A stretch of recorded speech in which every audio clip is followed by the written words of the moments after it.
she's a ghostwriter. And so that means she writes for, or she writes under an author's name, but nobody knows it's her writing it. So she gets a new editor named Ben, and we see Ben for like 5 seconds, and well, up until he dies, honestly.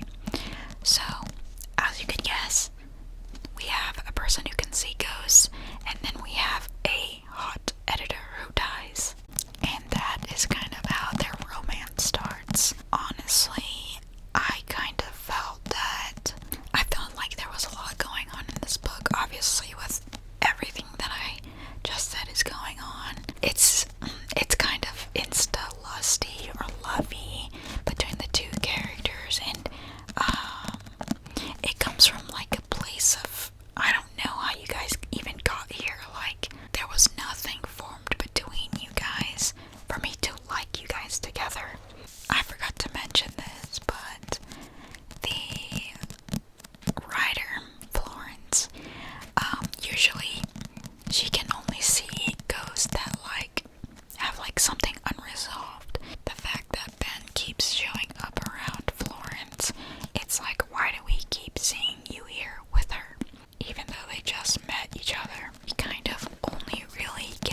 So I think this book follows two firefighters named Kristen and Josh. They meet in a minor car accident, and they end up figuring out that they work together.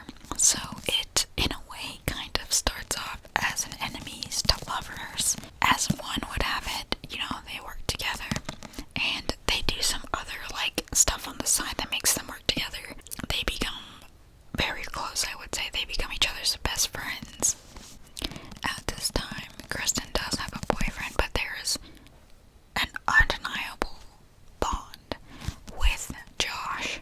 Kristen kind of denies thinking about Josh altogether because obviously she does have a boyfriend, and there's another big problem in this book, and it leads to this entire miscommunication, which is, it did kind of get excessive, honestly, but Josh, our main male character, kind of goes above and beyond for the female character.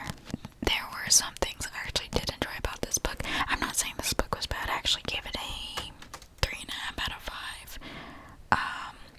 There was tension, jealousy, and protectiveness, which it was good, but for some reason I did say there was some major issues, and I don't remember what exactly those were.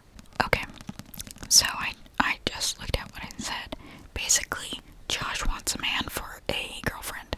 He kind of says that, he wants a girl that he can drink beers with. I think he even wanted someone that was that wanted to eat hot dogs with or something like that.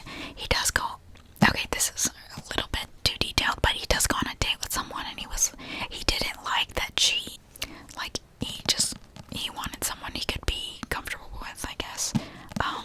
However, he does have some good traits, that being the protectiveness that I talked about, and he's kind of sassy, and he's not afraid to share his feelings and really reassure our main female character.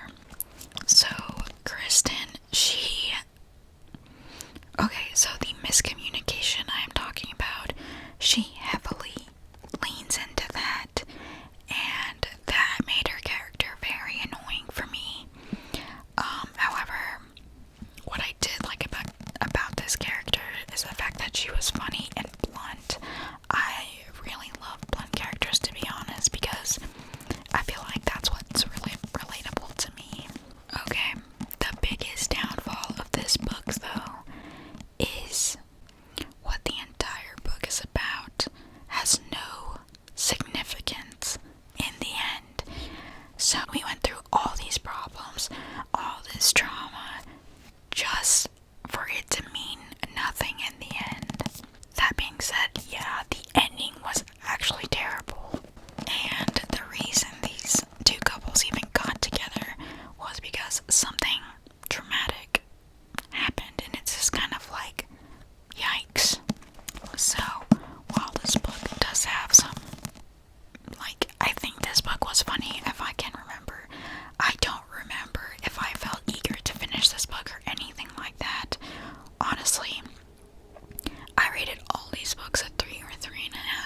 Sloane doesn't know that yet.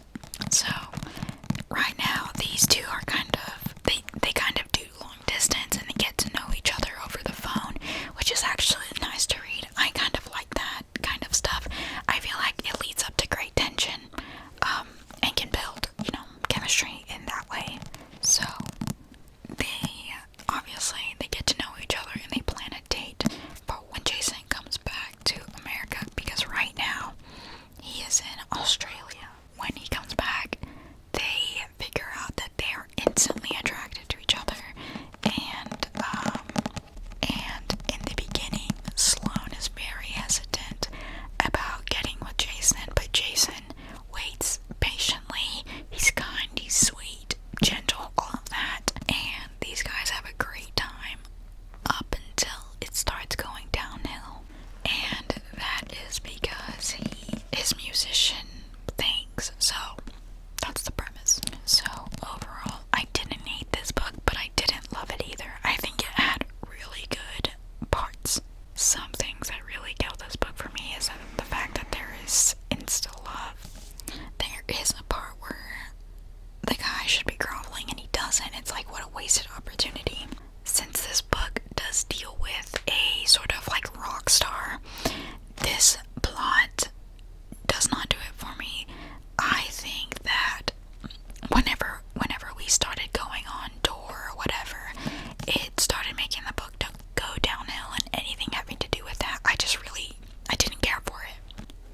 However, this book does have a nice ending between the two main characters, and I wish how this book ended is what we mainly got. I did like the way the book started and the way Jason was for Sloane. He never questioned his feelings about her. I like when the guy is certain about, their woman. Also, this book did really well with flirting. I can't remember specific examples, but I think in the beginning, when they are first getting to know each other, it's pretty good. So, would I recommend this book? Honestly, I don't know. It's okay. If you want to read something that's not too deep or not too long, I would recommend it. I don't think this is memorable in any way. None of these books are, going to be honest. I do not regret that I read it. I'm glad I did. If you're choosing between this series and another series, you should probably go with that other series. Or if you need a break in between books, I think these are a way to give yourself a break. Okay, so our next book is Life's Too Short. This follows Vanessa, who is a YouTuber with ALS that runs in the family. We're not sure if she has it or whatever. And she starts her YouTube because of her kind of journey in the ALS world. A big part of this book is the fact that she is taking care of her sister's child, and she takes care of that child with a man named Adrian. Adrian is a lawyer and he lives right across the hall. One night he hears that child crying and he wants it to shut up, so he goes over to Vanessa's, and he's like blah blah blah blah blah, and that's kind of how they get to know each other, honestly, which is because of the child or whatever. So these guys become each other's best friends, and they eventually spend every day together. But in the beginning, they both agreed that they were not looking for a relationship due to their own personal reasons. But as forced proximity works, they do develop feelings for each other. But there is kind of a miscommunication trope within this, and in a way, it is annoying. So again, I don't know if I said, but I rated this a 3.5 out of 5. I said I didn't hate this book and I didn't love it once again. However, I actually did have a want to finish this book.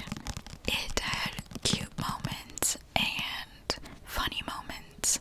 So I guess the other ones did not, because I did not really say that they were funny. Both characters were likable in a sense. Vanessa does kind of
fact that they didn't reach that much deeper. I don't care for a deep book, like a surface level book can do it for me.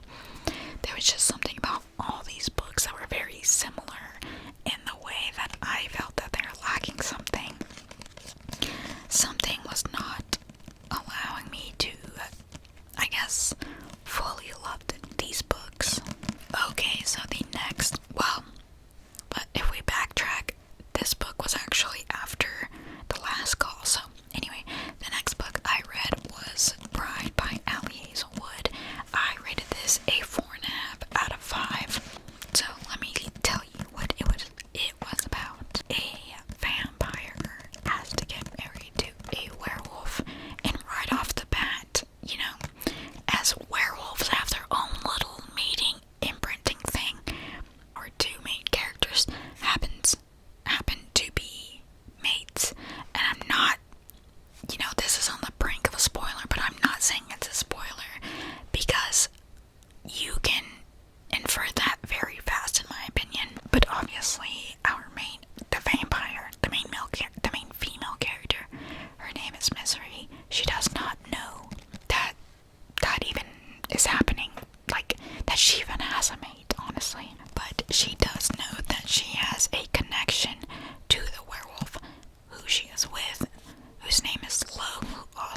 some, anger or sadness